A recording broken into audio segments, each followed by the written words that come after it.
అల్లూరి ఆశయాలు త్రికరణ శుద్ధిగా అమలు చేయడానికి ప్రతి భారతీయుడు కృషి చేయాలని భీమవరం నాచువారి సెంటర్లో వారం అల్లూరి సీతారామరాజు 129వ జయంతిని పురస్కరించుకుని విద్యార్థులతో ర్యాలీ ప్రతిజ్ఞ పిఎస్ఎం బాలికోన్నత పాఠశాల విద్యార్థులకు అల్లూరి జీవిత చరిత్రపై వ్యాసరచన వక్తృత్వ పోటీలను నిర్వహించారు. నవ సమాజ నిర్మాణంలో యువత పాత్ర అనే అంశంపై విద్యార్థులకు వ్యాసరచన వక్తృత్వ పోటీలు నిర్వహించామన్నారు.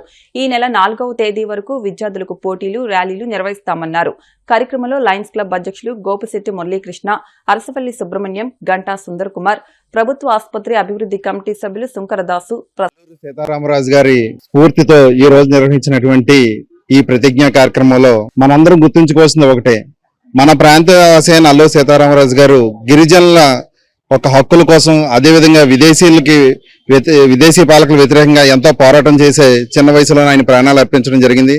ఆయన త్యాగాన్ని స్ఫూర్తిగా అప్పటి నుంచి మనందరం ఎన్నో కార్యక్రమాలు చేస్తున్నాం. వాటిలో భాగంగానే అల్లూరి సీతారామ వారోత్సవాలు ఈ రోజు ఇక్కడ